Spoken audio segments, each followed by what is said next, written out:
ติดตามเบิงเป็นงานมหกรรมกีฬาแห่งชาติครั้งที่12ได้มีการปิดลงอย่างเป็นทางการแล้ว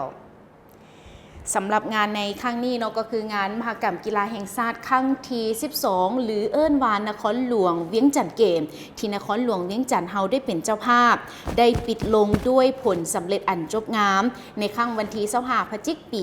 2025นี้ให้เกียรติเข้าร่วมโดยทานสอนไซศรีพันดอนนายกรัฐมนตรีมีทั้งบรรดาการนำอดีตการนำขั้นสูงผักและลัดขั้นศูนย์กลางและท้องถิ่นพร้อมด้วยบรรดาคณะนำนักกีฬา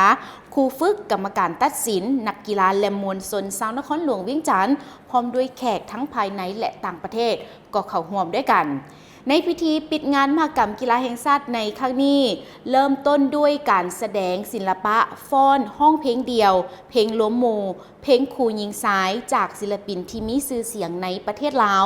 ต่อด้วยขบวนสวนสนามของก้อนกำลังต่างๆเป็นต้นก็คือขบวนป้ายคำขวัญเครื่องหมายสัญลักษณ์งานมหกรรมกีฬาแห่งชาติครั้งที่12ก้อนธงชาติทุงกีฬาก้อนกำลังของกรรมการตัดสิน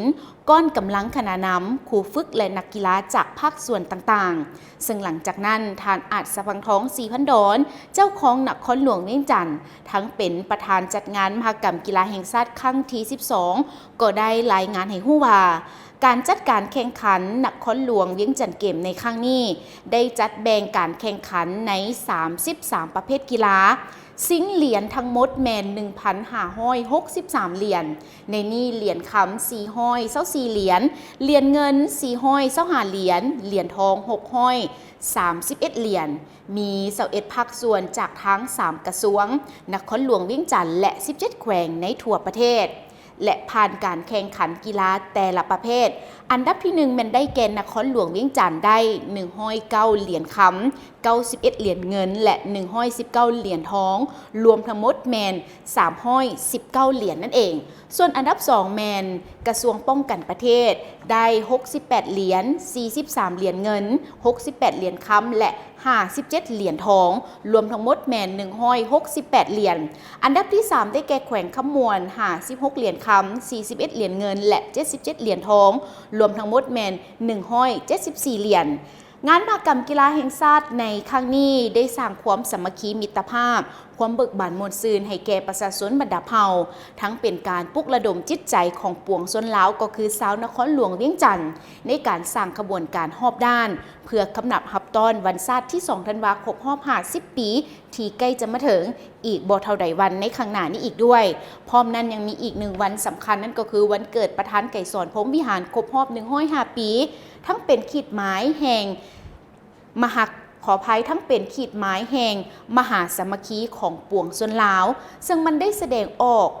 จากทั้งบรรดาแขวงและกระทรวงที่ได้ส่งคณะนำครูฝึกและนักกีฬาเข้าร่วมทั้งหมดแมน9,400 กว่าคนก็คือการเข้าร่วมสมร่วมเสียร่วมพิธีเปิดและร่วมพิธีปิดซึ่งมีสื่อมวลชนเข้าร่วมอย่างหลวงหลายแล้วก็มีมวลชนเข้าร่วมเช่นเดียวกันซึ่งวันในโอกาสนี้ทานสอนไซศรีพันดอนก็ได้กล่าวปิดงานมหกรรมกีฬาแห่งชาติใน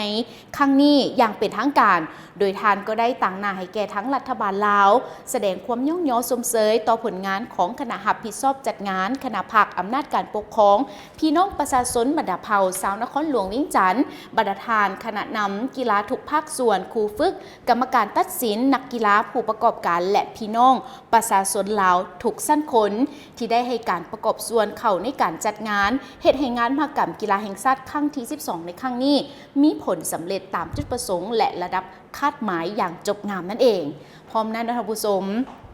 ทานท้องสลิดมังนอเมฆรัฐมนตรีกระทรวงศึกษาธิการและกีฬาก็ยังได้มอบเป็นทุงกีฬาแห่งชาติให้แก่ทั้งแขวงจำปาสักเป็นเจ้าภาพจัดงานในครั้งต่อไปก็คือครั้งที่13ตั้งหน้าฮับโดยทานอรุณไซสุนราชเจ้าแขวงจำปาสักซึ่งงานมหกรรมกีฬาแห่งชาติครั้งที่13จะได้จัดขึ้นในอีก3ปีข้างหน้าก็คือปี2028และในตอนท้ายของพิธียังได้สมการแสดงของแขวงเจ้าภาพและยิงบั้งดอกไฟเพื่อสร้าง งสีสันฉลองมหกรรมกีฬาแห่งชาติครั้งที่ 12 ที่ได้มีการปิดลงด้วยผลสำเร็จอันจบงามนี่ก็คือเป็นภาพบรรยากาศการแสดงโชว์ต่างๆเนาะอยู่ที่งานมหกรรมกีฬาแห่งชาติครั้งที่ 12 ที่ได้ปิดลงอย่างจบงามกันแล้วในวันที่25 พฤศจิกายนที่ผ่านมานี้ท่านผู้ชมและนี่ก็ถือได้ว่าเป็นข้อมูลในระยะเบื้องต้นที่ทางรายการของพวกเรานำมาอัปเดตและก็รายงานให้ประธานนั้นได้ติดตามนำกัน